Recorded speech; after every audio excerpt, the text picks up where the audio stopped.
saviors.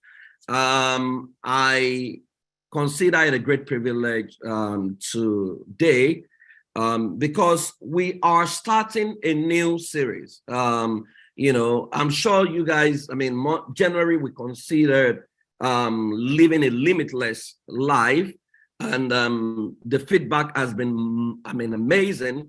And February we looked at Palace Protocol. Now, I'm sure this time last week, you remember what I taught on rules of engagement, right? And I'm sure you saw how the rules of engagement played out, during the week, right? Because when I was teaching last week, the results hadn't come out of the election, right? And so you saw how everything played out. If you were absent last week, you need to go back and listen over and over again to this session, right? What the session was meant to do was to prepare you so that you no longer fail in life and you're no longer disappointed at the things that you see. That when rules of engagement is mastered, you will never be shocked, because if you go to a battle that requires 6-dimensional thinking with a 2-dimensional frame worldview, which is right and wrong, you will be disappointed. Now, it's sad, but someone asked me yesterday, went to a prison in America and saw 8-year-old children, and she said, Praise, I'm not going to go back again. So she asked me a question. She said, Praise, how did you get to the level where you are emotionless about things? And I smiled. And I said to her that I have seen a whole lot. And if you don't learn from history, you will perpetually subject your emotions to the whims and caprices of people who should never, ever have a say in your emotion. Now, yesterday I was having a conversation with another friend, or 2 days ago, and it was reminding me, and we're talking about June 12th, and it was reminding me that did I remember that June 12th crisis that we used sawdust to cook? I did not remember, right? That in Nigeria we used sawdust because there was no kerosene, things were we used sawdust, so I now told him that I think June 12th actually had toughened some of us, had prepared some of us for anything about Nigeria, so you need to preserve your emotions. If the elections are overturned from the court, to God be the glory. If not, one thing you must master is the fact that, and I'm going to tell you a truth that will set you free. God wanted you on this planet Earth. God did not have any name by Nigeria in mind when what he had in mind was Earth, right? And so the ship you boarded to planet Earth was the one that was labeled Nigeria. So it's a vessel. Everybody has an airplane. The country you were born into, is the vessel that brought you from wherever, maybe from heaven to planet Earth. Whatever happens to you with your life when you landed is a choice, right? It's your choice. At the end of the day, whatever happens from your point of entry. So you can enter from Togo and decide to say, I'm in love with Togo. I'm going to be in Togo for the rest of my life, right? And no, I'm not talking about physical relocation, as it were. I'm talking about mental relocation. You can be in Nigeria, not of Nigeria, in the sense that, so if for example, if you wear the cap of, I am going to convince myself that I'm a diplomat from, choose any adopted country, Japan, sent to Abuja to help Nigeria, prosper. It changes the dynamics, changes your emotions, and you need to protect yourself. That's where I'm going, right? Because you will see every time there's election, this ethnic crisis throws or comes up. That's to tell you that people are being manipulated. And I told someone, I said, if you believe that your tribe is your tribe and they kidnap you, will your tribe go to war for you? Your tribe will not go to war for you. If your tribe will not go to war for you, is the clearest indicator that maybe there is nothing called a tribe right now. It's just an adjective convenience or to create crisis. So preserve your hearts, people. Nigeria is going to be great, and it's going to be great through you. So today, we're starting a series this month, and it's about the dark art of selling. If I ask you on this call, how many of you, if you go for a job interview and they ask you to choose between admin and selling, right? Which one will you choose? An admin, same salary, right? You have to choose between admin, staying in the office and administering things, or going to the market, or no, let me rephrase it. The marketing role is commission. You have to earn commission. Admin is guaranteed salary. I've not even asked all of you, admin. Oh, see administrators, oh, all of them, admin. Okay, many of you will go for admin. Now, why would you want to go for admin? This very simple. You hate to sell. And it's not that you hate to sell, it's the fact that you hate rejection most of the time, right? Because you are always selling. If you are talking to your children, you are selling. If you are telling your children not to watch movie, you are selling. Whether you are bullying them, you are selling, right? I also used to be like you, but I have realized that the richest people in the world are the highest sellers. The salesmanship of Elon Musk is I mean, how does a guy, Bible says, let us make the heaven and the earth, right? How does a guy begin to sell another planet to you? He has not gone there. And he's sold out. It's insane. Yet the guy is selling. So I was talking to a friend yesterday, and he said he's bringing in, because regardless of who comes in, they're likely going to remove subsidy. So he said he's going to be selling, he's going to be selling electric cars. He said they're already in Ghana. My mind first calculated, how much would they go for? What would his commission be? I was like, what? Meanwhile, someone wants to sell pure water. And guys, you are in for a ride this month. And the person we have is someone I love. It's like my younger brother. If there was someone that would say maybe was giving birth to after me, it would be him. I love him so much. I mean, I always carry his matter on my head, to the extreme sometimes, right? I respect him, and I've seen him from the days of, when he was running House of Barnabas, is there anything he has not sold or attempted to sell? Right? I still don't know what he's going to sell tomorrow, because this guy has sold mental health, has sold coaching, has sold, now it's octopus. Maybe tomorrow he's going to sell elephant, but he loves to sell, and I've seen him sell successfully, sold things that doesn't make sense. I mean, there was a time he was creating content every day for 1 year. So I said to myself, I'm going to do what he's doing. I started. Day 147 was the day I stopped, because I literally I almost died on set. Day 147, I can never forget that day. My blood pressure had shot up, and doctor told me, we don't want to see you online at 2 a.m. Maybe it was the time I was doing it acoustic, I don't know. But this one did it for over 2 years, thereabout. So I'm going to appeal to him. Please don't rush it. If you can't finish today, we will bring you back next week, right? Our people must master how to sell. Guys, you cannot win any election in a third world country without money. No that and no peace. The day all of us on this call are billionaires and we can all donate 1 billion, we will appoint our own president. It happened in America. All the monopolists, their collective interest was threatened. They were all enemies. They all came together and say, you know what, this new guy that is going to be president is a threat. Can we put money together and bring in our own president? And they did it successfully. By the second term, they saw another guy would be a threat. They said, let us make this one a VP. Theodore Roosevelt was made a VP. Unfortunately for them, the president was killed. And that was how Theodore Roosevelt became. So you need to know your history. Money is a defense. Fisayo would say that everyone has a voice. He said, but money is the volume. If you can't sell, how do you make money? How do you have a voice? So all of you are going to sell. You're going to master how to sell. So this month is about the dark art of selling. Let's make welcome the only man whose name is a coach, because we don't call him by his name again now, because everywhere you go is a coach. So let's make welcome Coach Sam Obafemi. House of Saviors, please go to the chat box and let's welcome Coach Sam. PF.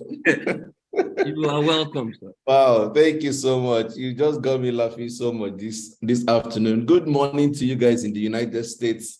Good afternoon to my people in Nigeria, and good day to every other person, any other part of the world where you are. I find it quite humbling to be asked to come to this platform. I find it quite humbling. PF, thank you so very much. I'm very grateful for your kind words and your support over the years. I don't take it for granted at all. Thank you so much for everything. I think I am seeing TPF in this call. If the name I'm seeing is her own name, Yes. I miss you, TPF. How are you? I hope you're good. It's a beautiful day, ladies and gentlemen. Somebody say, when do you rest? In fact, if you know what has happened to me today, I just got home barely 20 minutes to this call. I've been on the fuel queue all day. Oh my God. It's mad, crazy. But hey, that's how we just have to keep moving anyhow. So I'm very grateful to be here. Very grateful to be here. I see many of my people on this call, and I do celebrate what PF has done and his community, very strong communities that you have created. Thank you for all you do. Thank you for representing, and thank you for putting Nigeria on your head, despite that you don't have to. I think you're one very cardinal example of a patriotic citizen, because you are sincerely carrying Nigeria matter on your head. And I think it's very impressive. Thank you for your guidance, your leadership, your friendship, and everything, really. God bless you. So my topic is very straight to the point. Like PF has said, this topic is very dear to my heart. I don't know how I became a salesperson, to be honest, because there is this story I always like to reference. In 2006, I was still working in Total, Afribank Street in Lagos. I saw a vacancy in a Yahoo group. I was a contract staff.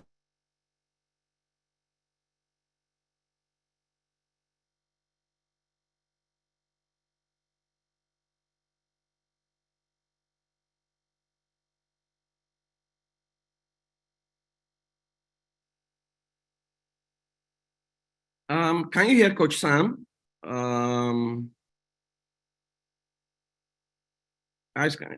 Okay, looks like it's frozen. Okay, it's internet again, Nigeria. I'm sure it will get back shortly. Yeah, it's frozen. It will be back. So we'll wait for him. But while we wait for him, he was trying to tell us a story. I'm sure he will be back to tell us that story. Okay. But it's almost a blessed country. Anyway, I mean, at least Elon Musk is trying to bail us out with internet now, even though it's a bit pricey for many people. But I heard that his internet in Nigeria, Starlink is on, the speed is on steroids. Okay, so while Coach Sam, while we wait for him to come back, you know, I want to say to all of you that, you know, selling is something we all must fall in love with for obvious reasons, right? They are selling to you and you are selling to people. The only difference is that some of you are collecting money, others are not collecting money. Yeah.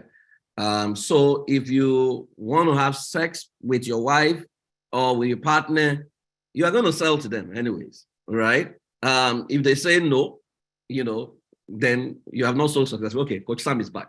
I'll spare you the gist later. Okay. Yes.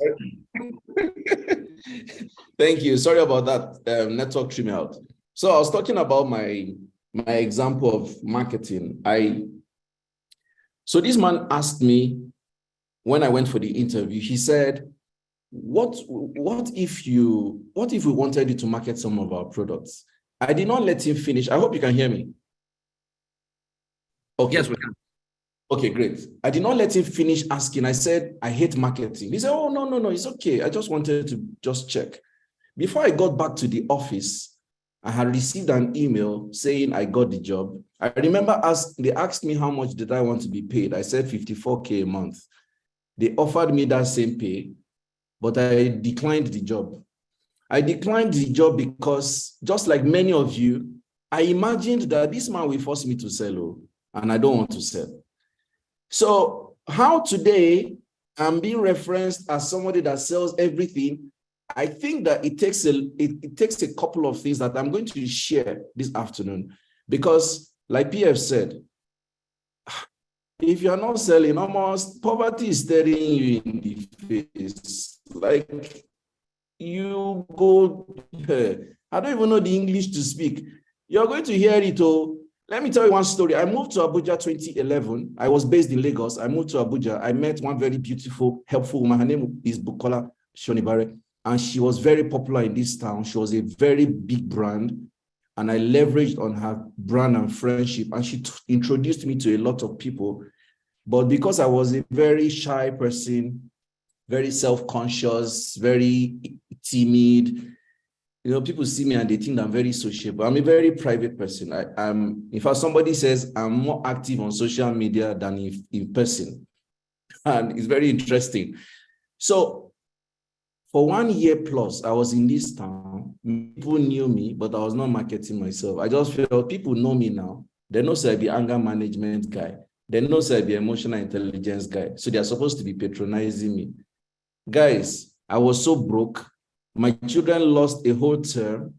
It was a very crazy period. All I'm saying is that while I understand your reservation about selling is a non-negotiable skill. Selling is a non-negotiable skill. Let me ask you, if you did not have a presidential candidate in this last election, if you did not have type 1, even if you didn't speak about it, you didn't have any type 1. You didn't have any candidate. Anyone that won was your candidate. Type 1 in the chat room. If you had a specific candidate, irrespective of who the person was, type 0. If you had a candidate, no matter who the person was, type 0.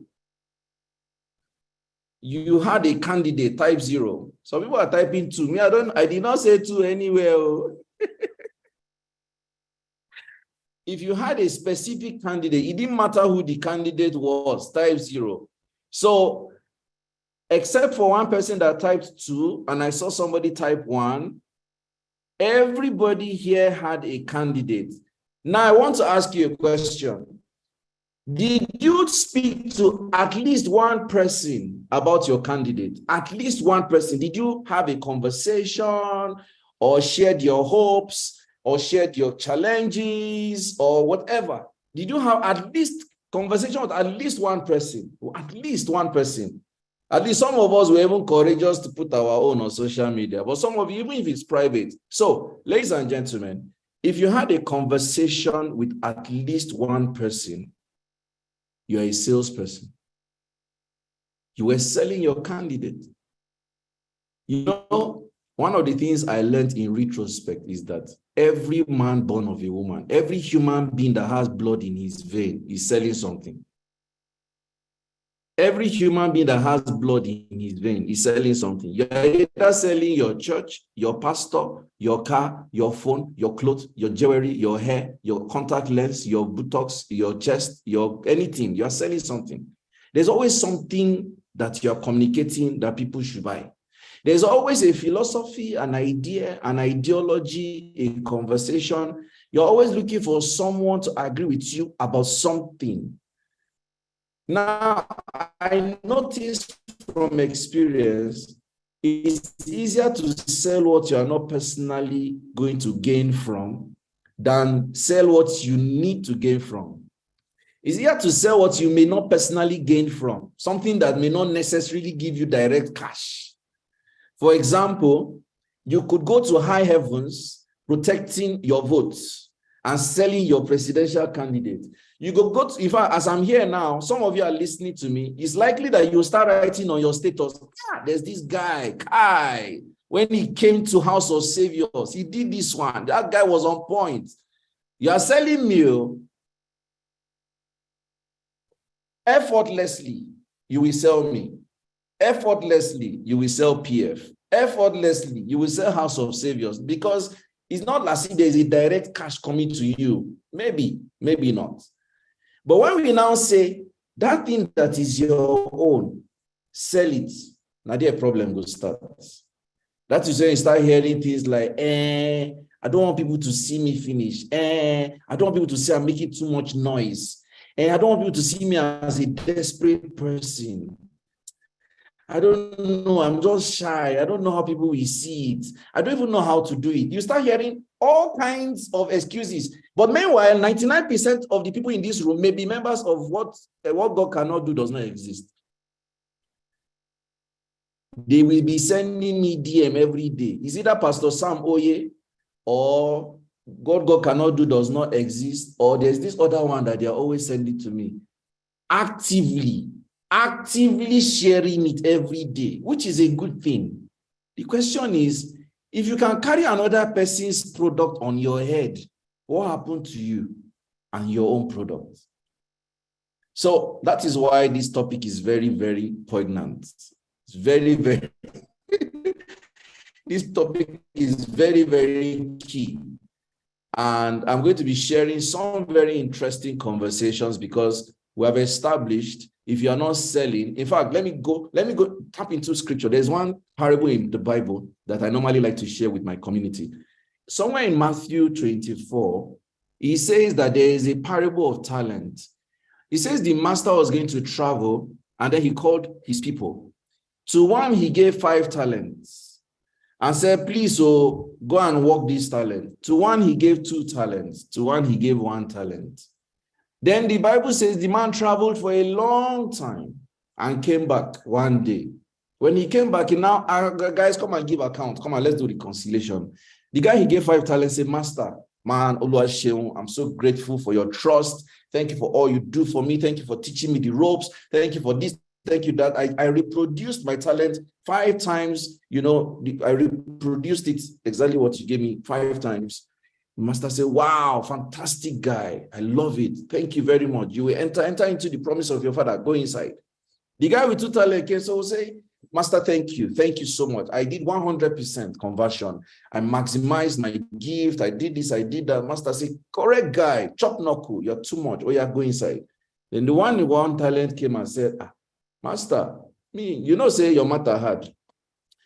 I did not know, because sometimes if I do something, it's not always correct. There's always something I don't know. You like to benefit from where you did not sow this, that. So I buried your talent. The one you gave me, I just kept it. I made sure nobody touched it, nobody stole it. In fact, it's still as clean as possible. In its raw state, everything is intact. So here it is, preserved. The Bible says that the master called him wicked. Wicked. I want to use that statement, that word, because that's what I normally hammer on. You see that word wicked, for me, it means that when you are not producing results, and I like to use it from the context of sales, when you're not selling and paying at least your own bills, nobody's even asking you to pay anybody's school fees. Don't feed anybody. Don't house anybody. Don't do anything for anybody. Let's even say that it's not your calling to help anybody. At least buy your own food, clothe yourself, house yourself, sort your bills, just your own bills. If you're not selling, you can't sort your own bills. And that for me is wickedness. So if there's any reason to sell, the most, in my opinion, the most basic of reasons to sell is that you can sort your bills. It is wickedness for you to say, I don't know how to sell, and I'm shy of selling, I'm afraid of selling. Then it's the same you that will be putting pressure on your spouse or pressure on your children or pressure on your friends to give you money. How do you think they made the money? By also saying they don't know how to sell. So if there is any minimum reason why you should sell, is that minimum you should be able to take care of yourself. And so there are so many reasons why we must sell. Let me introduce myself professionally. I'm grateful for my journey. I'm currently a second-year doctoral student of the University of Business Innovation and Sustainability in Geneva. And it's been a very eye-opening journey so far. I'm writing a dissertation on how membership and brand loyalty can impact on purchase loyalty. I'm arguing a conversation that says just brand loyalty cannot sustain a brand. That people are loyal to a brand does not sustain the brand, because I may be loyal to your brand and I may not be buying from your brand. So I'm discussing an argument that says until brands start paying attention to strong communities, they may not be able to sustain long-term wealth, which is why you have systems like Apple, Google, Facebook that are strong on memberships. LinkedIn, there are examples of case studies that shows that a strong membership system is a more sustainable purchase loyalty system than just brand love. That's the subject of my dissertation. I have an MBA from the same school. I have an MSc from a school in France. My first degree is computer science before I branched into all this, our neural and behavioral change work. And it's been a very beautiful journey so far. I call myself the octopus, principally because I love to solve problems. So once again, thank you for having me on this platform.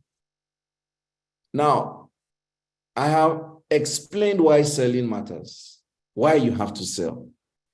But let me ask you, in your opinion, if you are interested in learning how to sell, what do you think you should sell for? Why should you sell? I would like to have 3 people tell me, why do you think you need to work on your sales skill? Anyone? Why do you think you need to work on your sales skill? Who can help me? For visibility, okay, nice. Star, let me hear you. Thank you, Adeola. For visibility, Adeola Atekoja.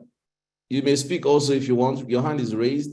Uchechi says to create wealth, fantastic. Rockbo says we are constantly selling ourselves. Why are we selling ourselves?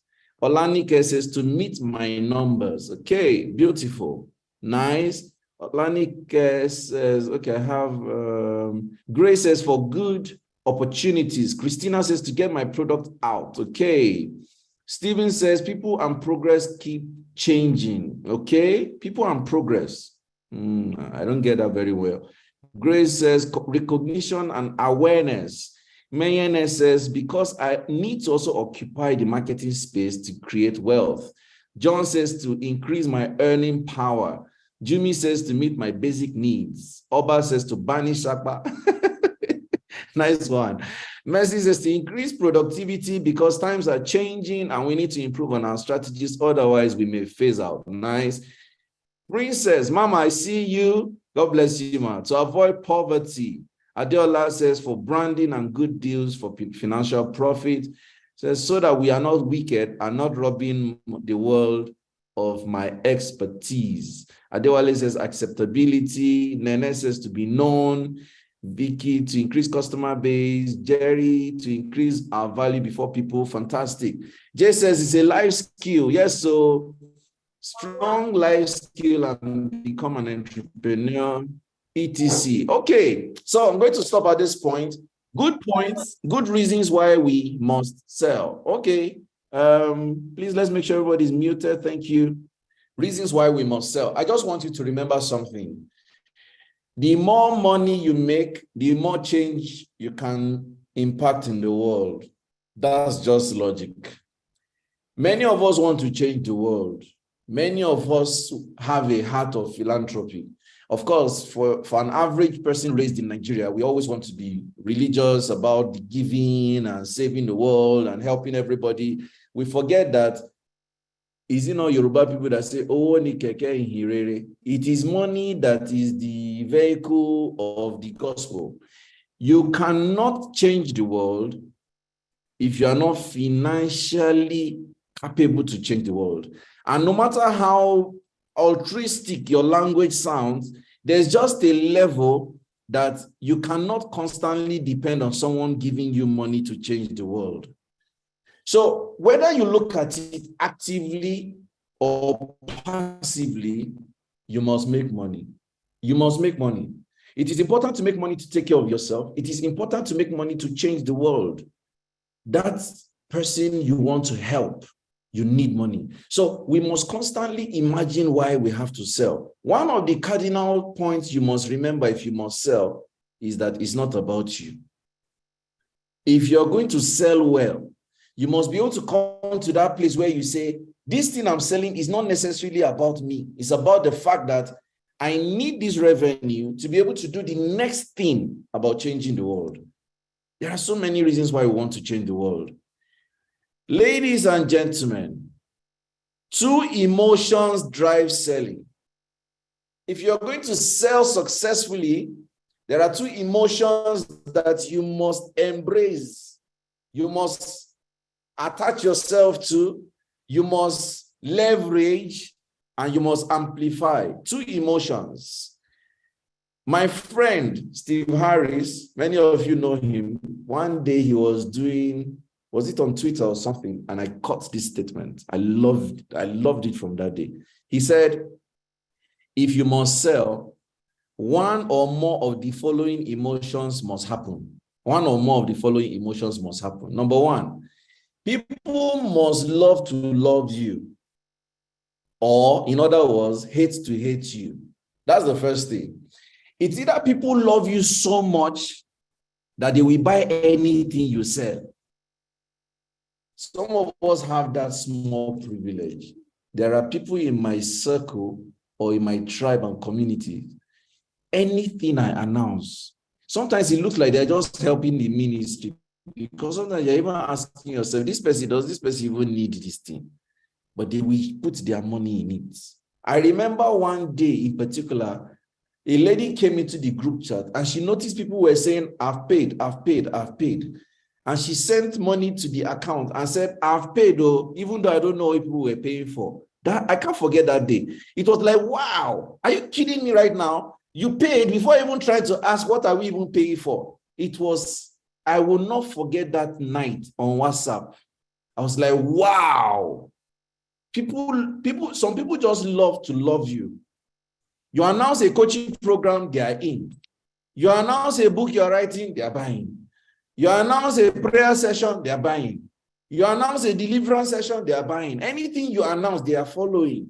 They just love to be around you. I hear people tell me when they just come to any of my classes, they always pick something, no matter how small, they will pick something.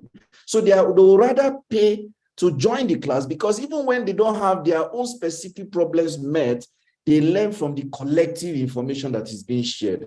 That is loving to love you.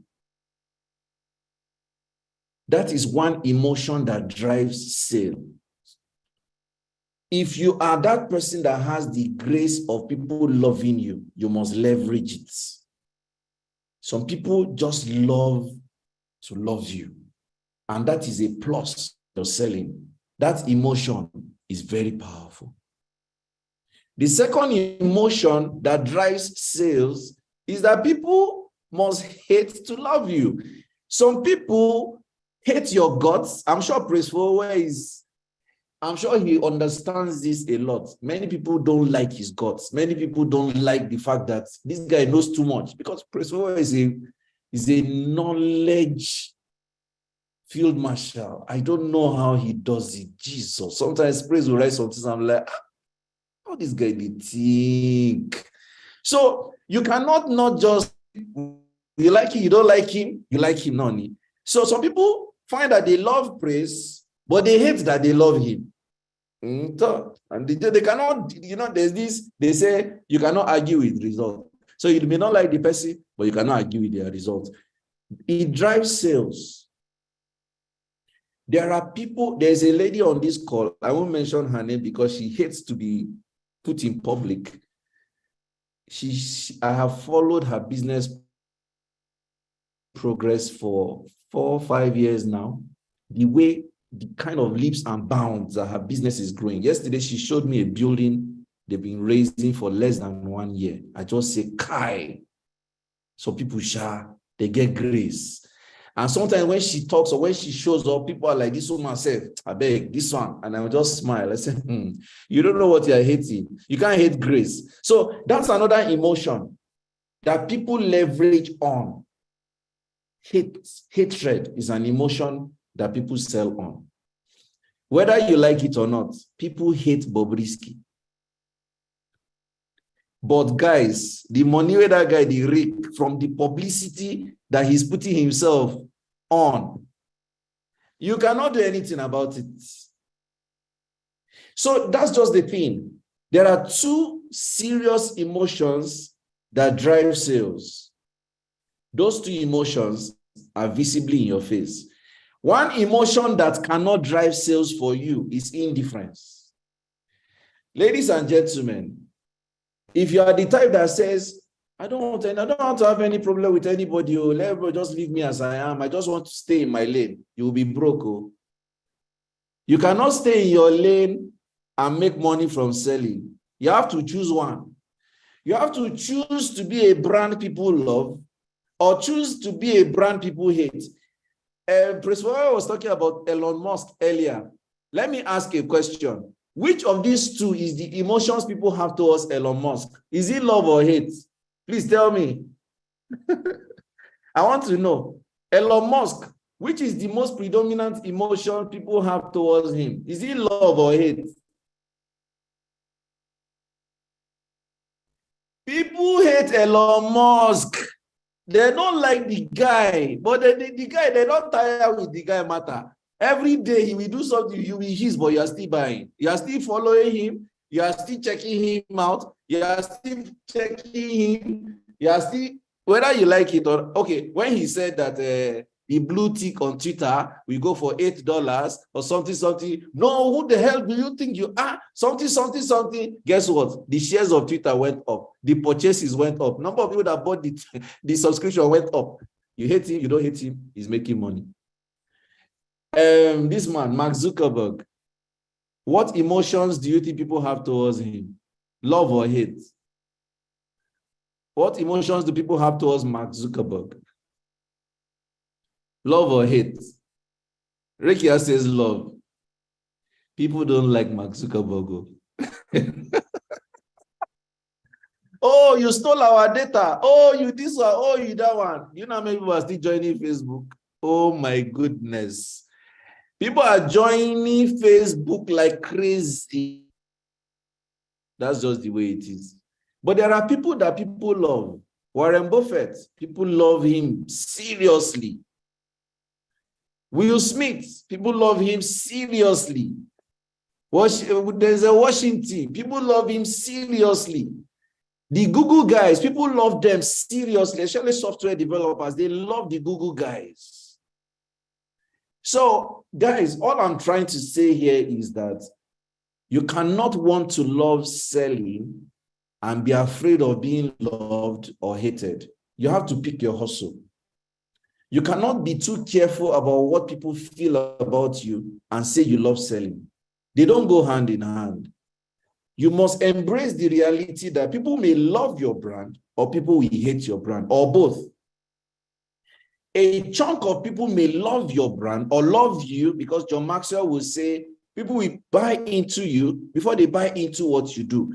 People will love you, and because they love you, they will support your brand all the way.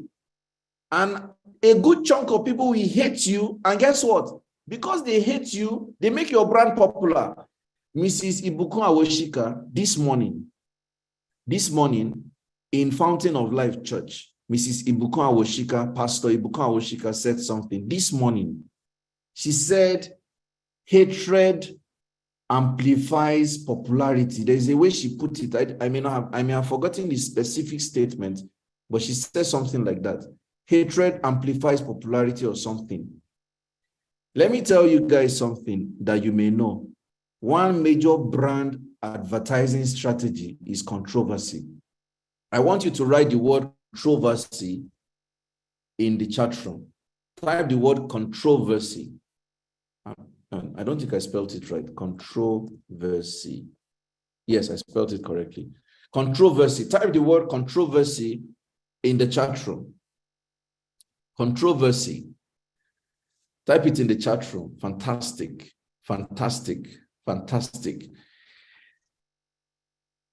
So, on a scale of 1 to 10, how comfortable are you with controversy? On a scale of 1 to 10, I want you to rate yourself. How comfortable are you with controversy? On a scale of 1 to 10, how comfortable are you with controversy?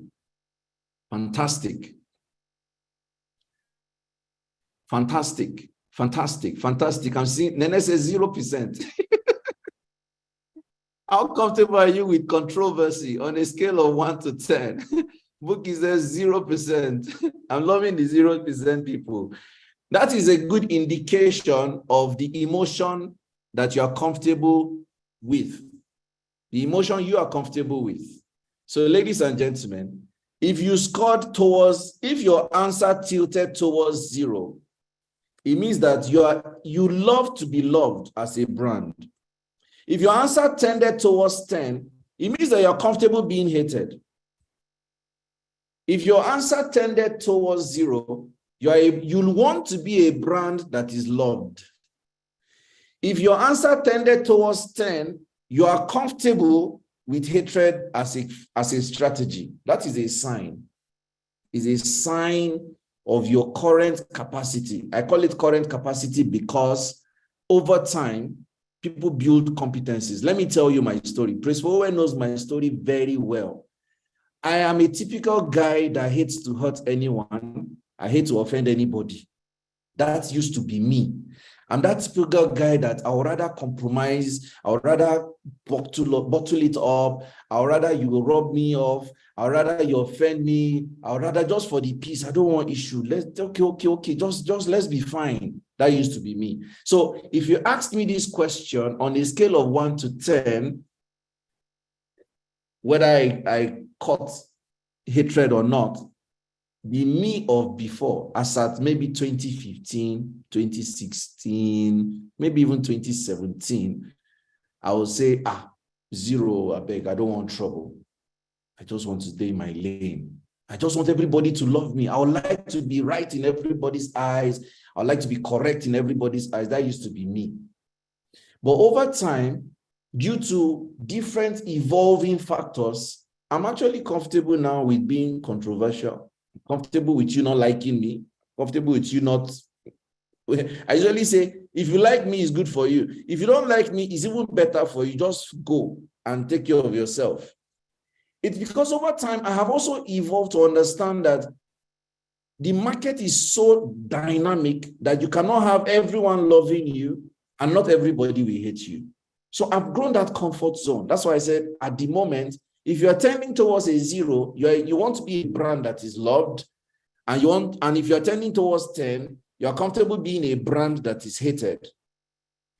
I will quickly run through my slides. Then when I come back, I'm going to tell you, if you want to be a brand that is loved, I will show you some strategies you must employ because it's a good thing.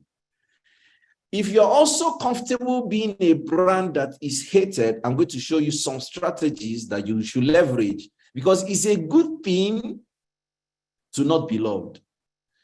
Bola Ahmed Tinubu is a brand that is hated. Even the people that are dying for him don't necessarily love him. They love him, in quotes, because it's a strategic positioning for them, but they hate him. And I'm going to share some strategies you can take and employ in your business. Very, very important. Very, very important. So let me quickly go through my slides. Again, there are 2 emotions, love and hate. If you want to sell, you must always remember that 2 things drive any product or service: hope or pain. Pain, love, or hate. Every buyer, I want you to write what I'm about to say. Every buyer is paying you to remove something they hate or to acquire something they love. I want you to write that down. Every buyer is paying you to remove something they hate or to acquire something they love. Every buyer is paying you to remove something they hate, or to acquire something they love. I'm going to say it one last time. I'm waiting for you to write that in the chat room. Every buyer is paying you to remove something they hate or to acquire something they love. If there is anything you are selling, call it a product or a service, if you fail to understand this as a fundamental strategy, you may not sell it well.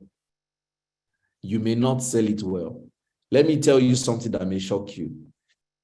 People don't buy what they need. People don't buy what they need. They buy what they want. People don't buy what they need. They buy what they want. So if you are selling to me or to anyone, and you're not selling what I want to acquire that I love, or you're not selling what I want to remove that I hate, I will not buy, even when I need it. I will not buy it. Let me give you a very simple example. Let's assume that you are selling medical products.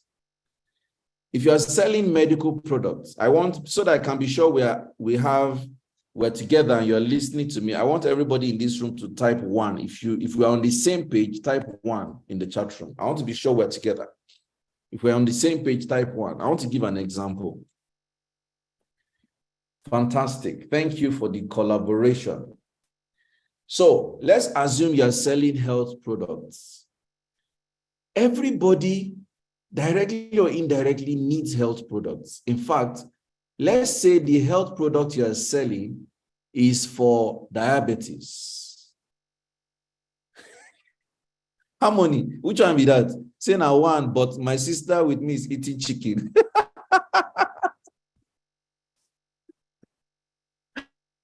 Oh my goodness. It's well with you, whoever this person is. Okay, so let's say that you are selling health product that is for diabetes. Let's assume you're selling health product that is for diabetes. You ask yourself, if there are 100 diabetic patients, if you do an examination or a research, you will realize that less than 10% of them will patronize you. In fact, I met a lady who told me that her fight with her husband every day is that the very rules of engagement, praise you guys discussed rule of engagement last Sunday, the very rules of engagement to protect himself from diabetes and to maintain his health, he's always resistant. He has a deviant behavior, always doing the opposite of what doctor says he should do. So when you meet, let's say 100 diabetic patients, less than 10% are compliant because they're wondering, I beg, leave this thing. Well, anyhow, something must kill a man. When you are selling what you are selling as a need, you know you need this thing. You know you have diabetes. You know that when you take this thing, you will be well. You know that when you take this thing, you will heal. You know that your wounds will heal faster. You are speaking language of need. They will not buy. Let me tell you, when you now tell this person, you say, tell me about your love life. The person says, there's this babe. I love her with all my life. I just like her. I this one. I that one. Say, so imagine what will happen if you are healthier and you still have her for the next 50 years. There is a likelihood that person will respond better to your sales because you have attached it to someone or something he loves. Because we want pleasure. We want aspirations. We have dreams. We have ego. We have goals. We have conviction. When you tell this person, what did you think you would have achieved when you clock 60? The person says, when I'm 60, I want to be this, I want to be that. You say, so I can guarantee you, if you take this medication seriously, you will live longer than 60 years and you will have the stamina to achieve this goal that you have set. You are likely to convert that person because you have attached that product to what they want, they will respond. The same thing when you speak about the things they want to remove. For example, you will tell them, tell me the experience of this exactly is the pain point. They'll say, man, do you know what it means to have sleepless nights? Do you know what it means to have a wound that does not heal? Do you know what it means to not be able to walk and eat anything you want and live anywhere you want and play anytime you want and hang out with anything you want? They are speaking inconveniences. They are speaking pain. They are speaking regrets. You will latch on it and say, do you know that if you just maintain this medication religiously for 9 months, all these limitations you have described, they will just be like child's play. You'll be like, oh, really? You are likely to convert that person because you are spoken to a pain they want to remove, or you have spoken to an ambition they want to achieve. That is how people sell houses. That's how people sell cars. They speak to your dream. Why did Paystack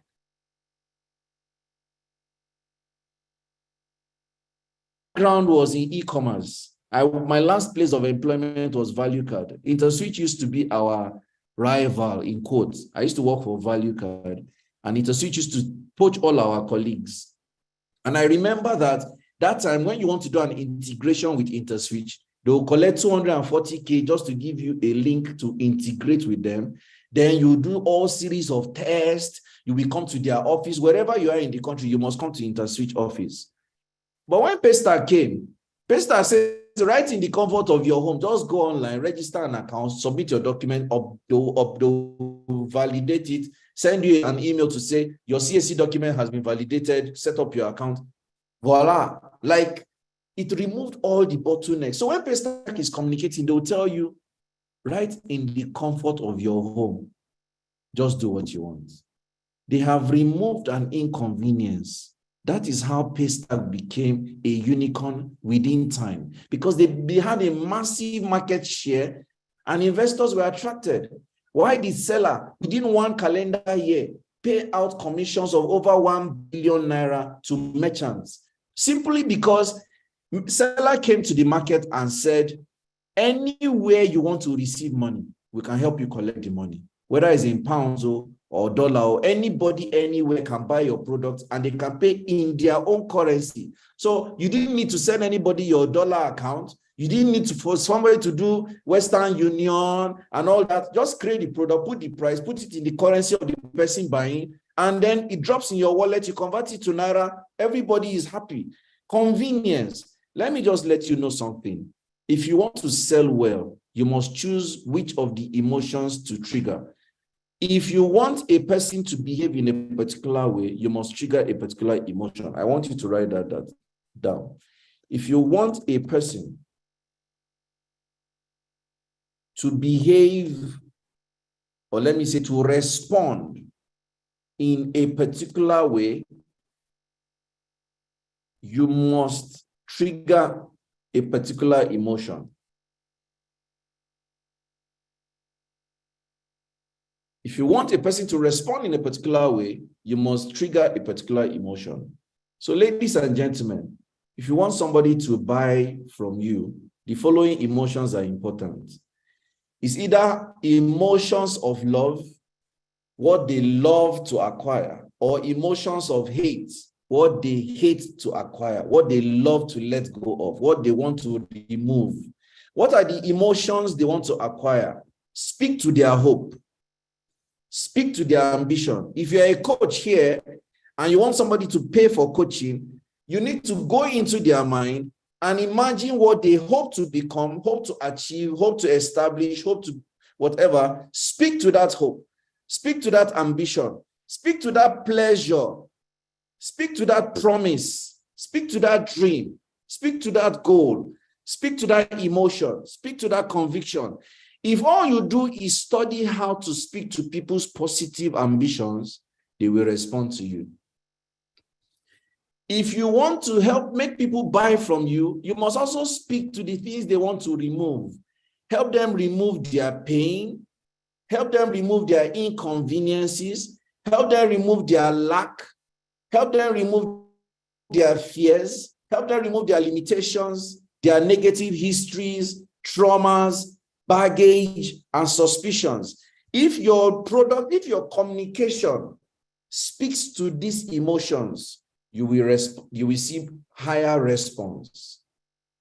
When you guarantee that your service or product can remove these negative emotions that they hate, you will see response. When your communication speaks to these positive emotions that they want, you will see a higher response. This is the science of selling.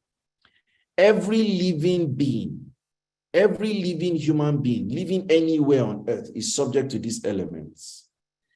If you learn how to use these elements to drive your selling and marketing strategy, you will always get buyers from anywhere on the globe, anywhere on the globe.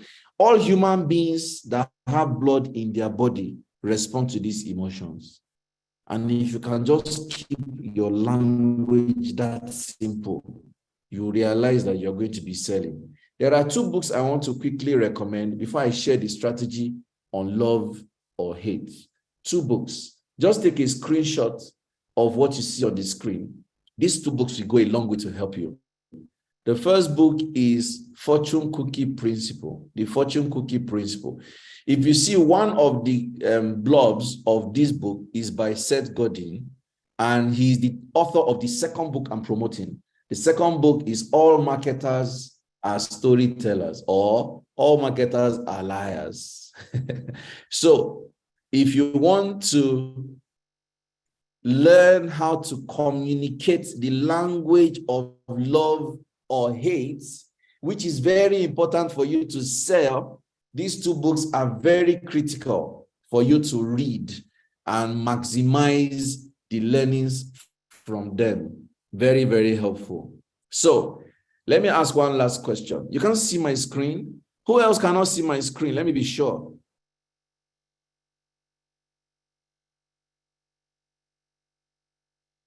Okay. So Pathfinder, maybe just disconnect, reconnect. I don't know. Vicky also can't see my screen. Okay. Several people can see, Sha. I don't know why. Some can't see, some can see. Okay, so I'll stop sharing, then I will share again. Maybe that will help. So I've done that now. Let me know if you can now see my screen. Thank you, BC. It seems BC is trying to share the cover. They should stay a bit. It's going to refresh. Okay, that's fine. Thank you, BC, for sharing that image. So let me now ask, how many of you here want to be a brand that is loved? You want to be a brand that is loved. I want you to write love in the chat room. If you want to be a brand that is loved, that's your primary strategy. You want to be a brand that is loved. A brand that is loved. Like, write love. When I know the following structure. Tony, Clay, Penda. I say write love. You share emoji. Say now both. No, for now, we want to focus on brands that are loved. If you want to be a brand that is loved, fantastic. So let me share strategies that you can employ if you want to be a brand that is loved. All brands, an example of a brand that is loved. Nelson Mandela is a brand that is loved. You can hardly, I think in this whole world, maybe 0.01% of people hate Mandela. In fact, I've not seen a non-South African that does not love Mandela. The people that don't like Mandela are some few people in South Africa for personal reasons. But that guy has a brand, that guy's brand love is something else. As much as people are in pains, people like, what's this golfer? Tiger, something Tiger. What's this guy name? Forgot his name. Who can help me? Tiger Woods, God bless you. you, sir. Tiger Woods was a brand that people loved. Michael Jordan, brand that people loved.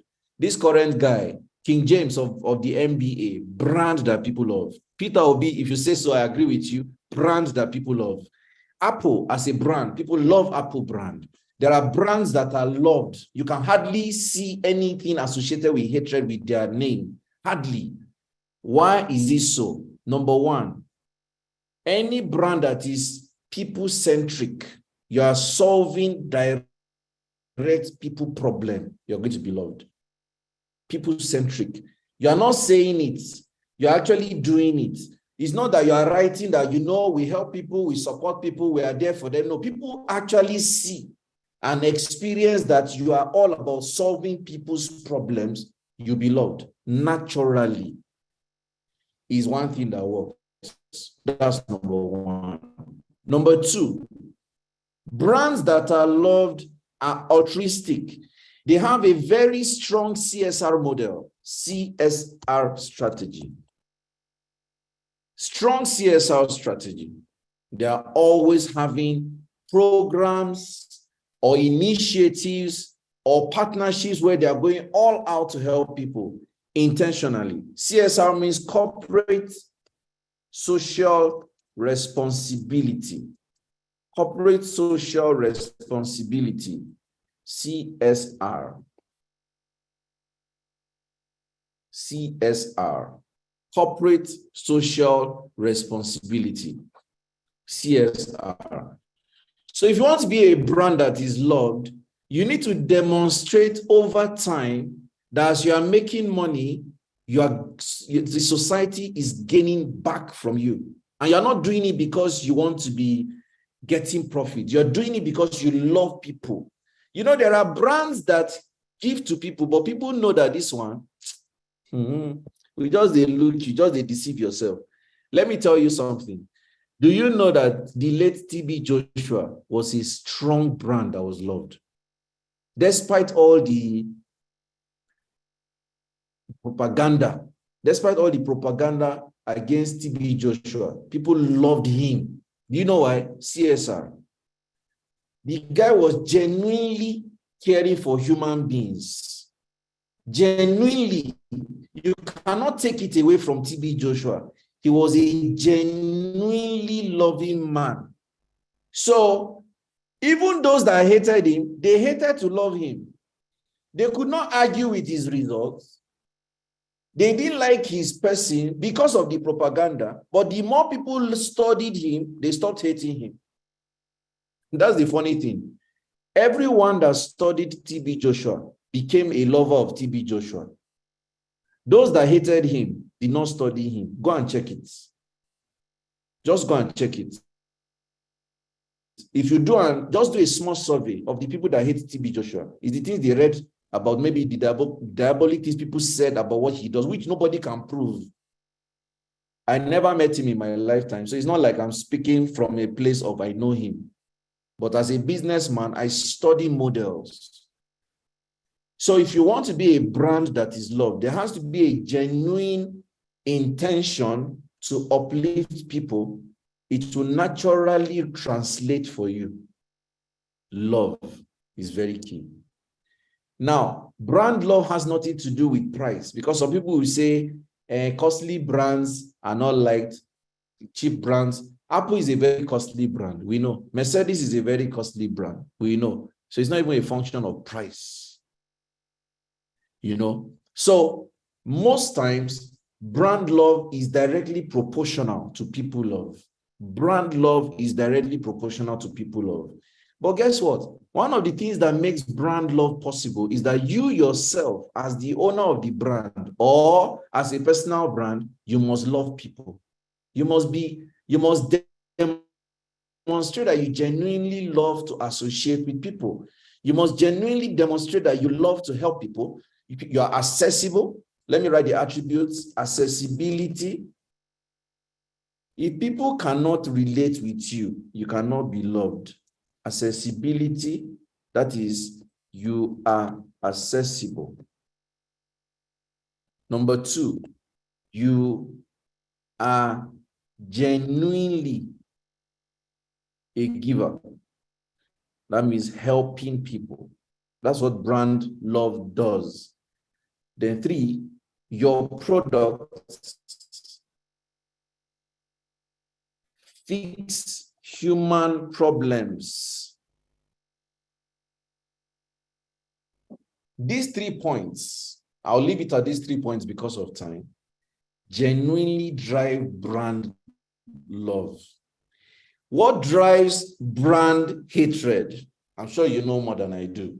But one first thing that drives brand hatred is ego. Brand hatred. Number 1 is ego. APC moved from a brand people loved to a brand that people want to kill because of their ego. That sense of entitlement that there's nothing you can do, that kills a brand. It will kill your personal brand any day, anytime. When customers give you feedback about a product or service and you act like, I bet go job, how much stuff you don't even buy from us where you they come from, like say now you get this business. Go away. Some of you will say, for every one customer that goes away, God will send 10 to us, and God is looking at you, you go get sense. Because you are chasing the customers away and you are saying God will bring 10 for replacing one that went away. The one that God sent to you, you did not take care of the one. So ego kills a brand fast. Thank you, Tony, for writing it that way. If you want your brand to be hated, which is a strategy, we've talked about Elon Musk, we've talked about Mark Zuckerberg. If you want your brand to be hated, ego is a strategy in itself. Number 2, if you want your brand to be hated, inaccessibility is a strategy that makes your brand to be hated. You will see some businesses on Instagram, they'll say, no DMs, no refunds, no kinikon, no, once you pay, you cannot get your money back. It's a strategy for some businesses. They thrive on being hated. Number 3, controversy. I've talked about that before. Controversy is a strategy people use for their brands to be hated. So I have a private question here. I'd like to ask, in the light of brand love, the Kardashian brand is loved and hated by some, but I don't see these elements of love called out in their branding. Good question, sir. So let's dissect the Kardashian brand. One of the strongest givers in terms of brand support is the Kardashian brand. Let me give you an example. 2 years ago, Kim Kardashian, she earned a law degree. I don't know if you saw this on the internet. Kim Kardashian earned a law degree. Was it 2 years ago? That was still during Donald Trump. I think the later part of Donald Trump's government. She went to prisons and she started taking up cases, fighting free of charge. She said she know they collect money. She was fighting for people that were in prison for them to be released. Baba, well, I don't know whether I'm a male or female ask the question, I just say Baba. Kim Kardashian brand is a giving brand. Big time. She has supported artists, she has supported entertainers, she has supported businesses, she has supported destitutes. That brand is powerful. During Obama time, if you need to go back to see the things she supported Obama's wife to do on her campaigns for girls in Africa. Kardashian, they give. So you see that thing they're doing on TV, amassing attention, they're leveraging it to do things. They're making a lot of money, but they're giving a lot of money. So actually they do. They don't make noise like that, maybe because we're not visible to their channels and networks, but if you study them, they do a lot of spending for people. So that should probably give you context. But I will encourage you, all I want to say is that it's good for you to study businesses that are selling, but even if you don't forget, selling is directly proportional to love or hate. You have to give people what they love, or you have to remove from people what they hate. If you want people to buy what you are selling should remove what people hate, or should give people what they love. Peter Obi gave us the chance to remove what we hate. Hence, the popularity Peter Obi is getting. It's not as if Peter Obi himself is flawless. It's not as if he's the Messiah. It's not as if he's the savior of Nigeria. Even Peter Obi, if he wins, he go hard for the guy because the system is really convoluted. But he gave us a chance to remove what we don't want, hence his popularity. It's the same logic in marketing. That's just the logic. It's not as if Peter Obi won. It's as if he will just change Nigeria in 6 months. I don't even know how he's going to perform in 4 years. Let's be very honest. But he gave us a chance to remove what we don't want.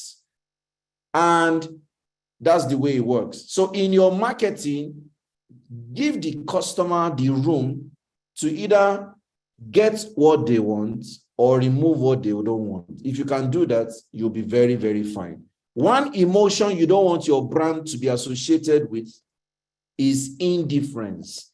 Never, never, never make your brand a brand that people are indifferent about. A brand that people are not loving it, people are not hating it. You just date here. Don't be a brand like Kwonkoso, NNPP. It's neither here nor there. You don't want to do that.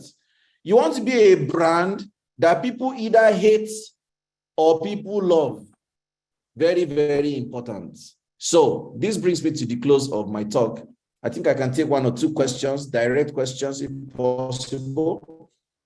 Pierre, thank you so much for the time and the privilege. I hope that I did not disappoint you. Thank you very much, Coach Sam. So if there is someone here, I mean, you've shared a lot of things, and we must say thank you very much for that. I mean, someone already sent me a message that they think that you have scratched the surface, that they need you back. That's what the admin already sent to me. Please, can we show him some love?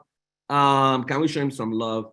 Now, looking at the peculiarity of global markets, and a lot of people, they love to sell, but there's this mental block about selling. How can people remove that mental block? Thank you. Thank you, sir. So first and foremost, there are 2 kinds of mental blocks to selling.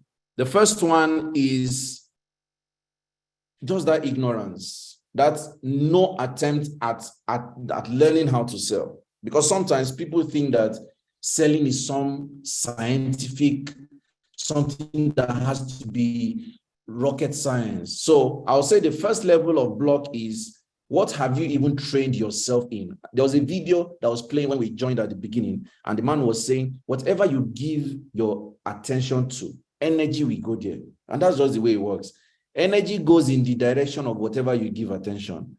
So it means that if the first thing you want to do for yourself is to even give energy to that skill called selling, what do you even know about selling? Spend some time to study about selling. People who are selling well. I know, do you know that in my community, some people copy my broadcast, edit it, repost it. And I know they do same for praise. Yeah. They will just, I get person will tell me, say, all he does on my timeline, anything I do, we see that this guy don't announce this thing. You go and model after it. It is flattering for me when people tell me that, but it's wisdom, because I do the same too. I study Bankole Williams. I study praise. I study Steve Harris. I study Temi Ajibewa. I study Paul Fo. I study Nia Adesonya. I study Lanre Olushola. I study Kunle Shoriyan. You think it's joke? It's not a joke now. You sit down and study different models and say, this is the way this guy write. What's the motive? What's the goal? What's the intent? What's the possible outcome? Even though you don't have access to the back end, you can have an idea that, This guy is repeating this post many times. This guy is recalling a former post. You're studying different strategies so that over time you are building capacity to know how to apply some knowledge. So that's the first thing. The second thing is that you also have to give yourself permission and time, because sometimes some people after this class now, some people will expect that by December this year, they'll be as hot as Coach Sam in his selling. It may not automatically be like that. Give yourself time, but be consistent about it. Do your best to start from the known to the unknown. Where are you comfortable first? Start practicing those things. As you are learning how to sell, practice within communities where you are comfortable before you start branching out, so that your confidence can be boosted and can grow. It's a very good thing to do. Be a student of learning how to sell. I cannot overemphasize that really, because nobody can come and do it for you. Nobody. However, there's a second level of block that can come from trauma. Some of us, the voices in our head is not letting us sell. And I'll tell you a personal example. I remember that growing up, my mom always told me that I always like to do fake life. I don't want to suffer. I don't want to stress. I want to be living like I'm already in the United States. I'm already this, that. So those voices, sometimes when I want to do something, I just remember my mom's voice will be saying, you don't come again, but you want to be doing this more than your capacity. No, do past yourself. That it's a lot of work. You may need to work with a counselor, a therapist, a coach, where you find yourself self-sabotaging. I strongly recommend that you work with a coach or a therapist that can help you recover over time and start practicing the things you are learning. Because sometimes it's not because you don't want to, it's just that the voice in your head is shutting your capacity to do what you want to do. So depending on the level of block you're dealing with, I think you should take the appropriate measure. If what you are dealing with is just fear, anxiety, that fear of what do people say, will it sell? I remember some people's fear is that, what if I post and nobody comments, nobody likes, nobody shares? Well, I remember the days I will write and there'll be only one like, even in 24 hours, one. Now, Seth, nobody say I don't get like up to 50 likes per se. I still write on social media. I still get very minimal likes, very minimal share. But guess what? When it comes to buying, I can say that confidently, I'm making good money. So I've learned that the number of likes you are getting on your social media does not translate to the money you are getting. There are two different things. Because some of us are hung up on people are not liking my post, or people are not sharing my post, people are not commenting, maybe they don't like my post. No, keep writing. But keep learning about who your audience is. You need to understand, who is my audience? Who am I even selling to first? I am selling to business owners. My direct audience are founders and CEOs. So anytime you see me write on Facebook, I'm not selling to anybody on Facebook. That's not my market. So you need to know who you are selling to so that you understand where your content should be directed, and then you can understand where to put your energy. I have a massive following offline than online. People that are in my mailing list, people that are constantly coming to see me in the office every week. So because I understand that dynamics, I have a strong rapport, SMS, chat, direct personal chats. I don't depend on broadcast for money. I've told people before, my total income is not 1% of my total income does not come from social media, not 1%. Yeah. So you need to know who is that audience you are talking to so that you can focus your learning and your skill set to speak the language of those people you are selling to. You will see that your game will change. While those that are thriving on social media are thriving, you will focus on wherever your own market is, and it will turn out. It will turn out very well. Somebody was asking me to explain. Yes, boss. Please go on. I was going to say, you touched a little bit on it. I think one of the challenges is that many of the people don't have a pattern that sticks for the long term. They get easily discouraged.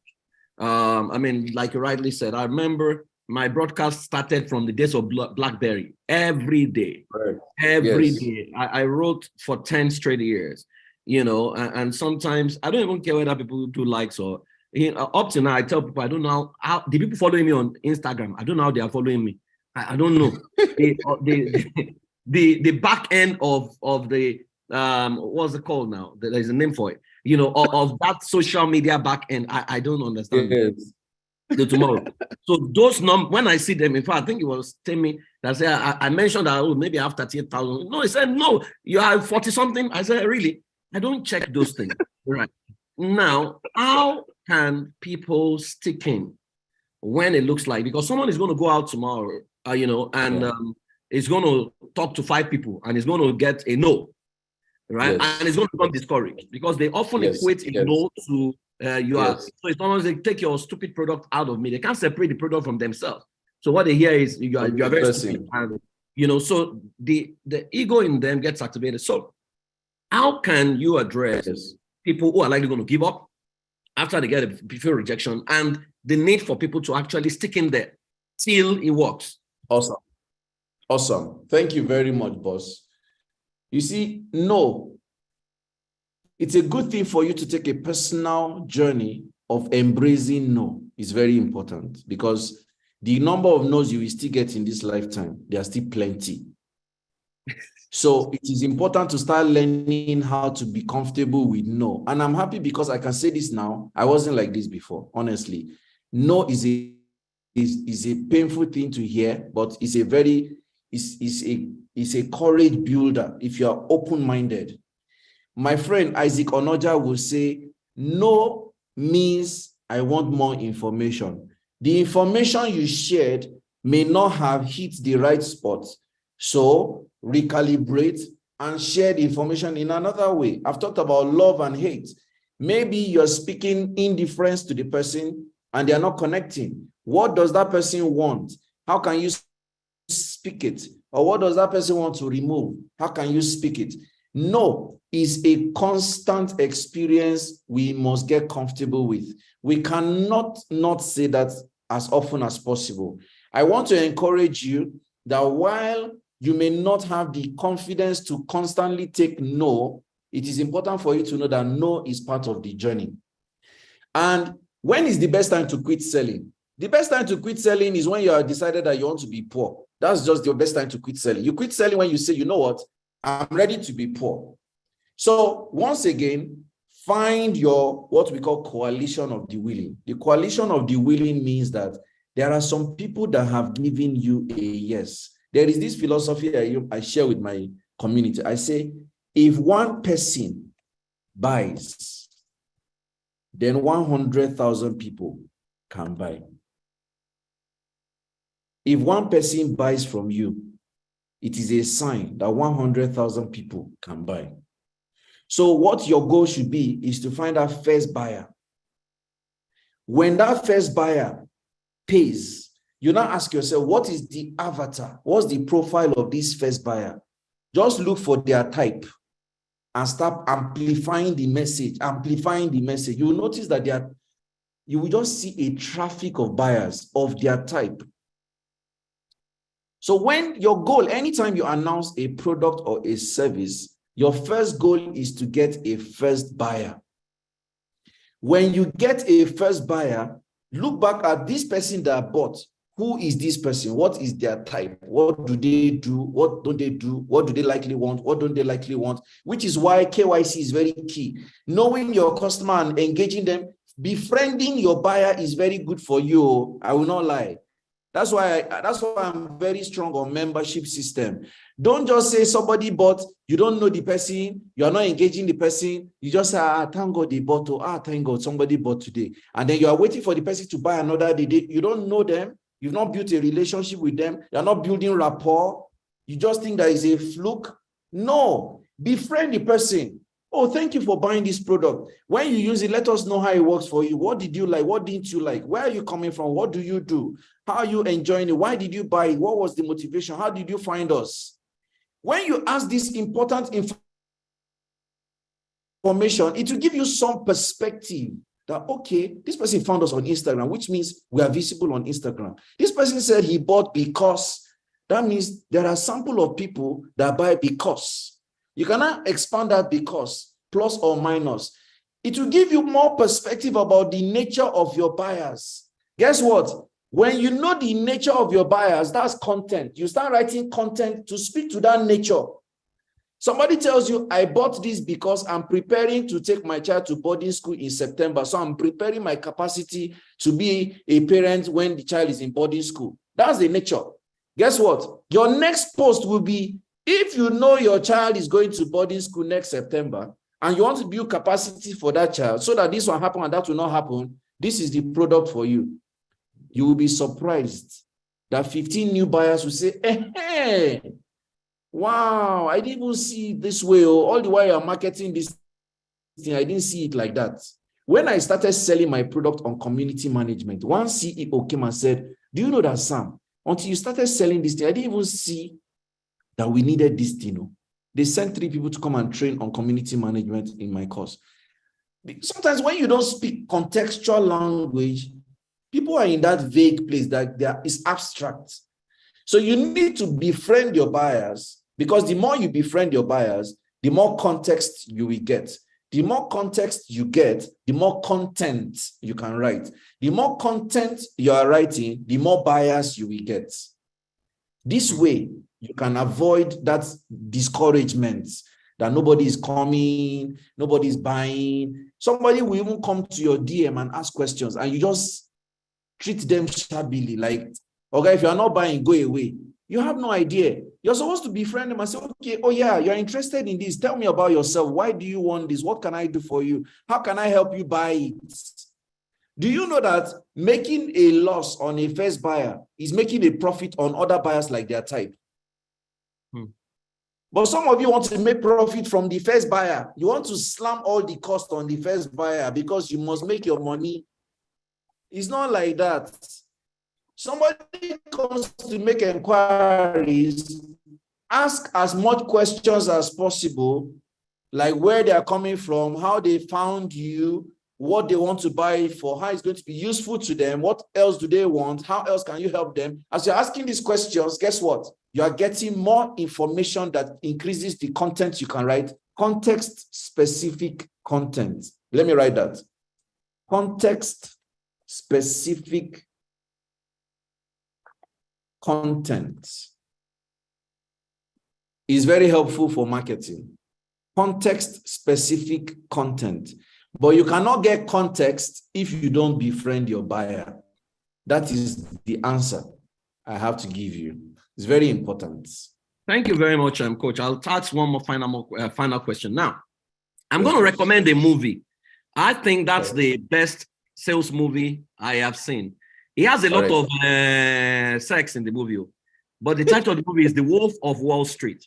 The Wolf of Wall Street. I mean, we built an entire marketing plan in our organization on The Wolf of Wall Street, right? When we saw that movie like 3 years ago, 4 years, I mean, maybe like 4 years now, right? We built an entire marketing sales plan on The Wolf of Wall Street. Well, the guy is just very, very mad. I mean, how do you sell what doesn't even exist?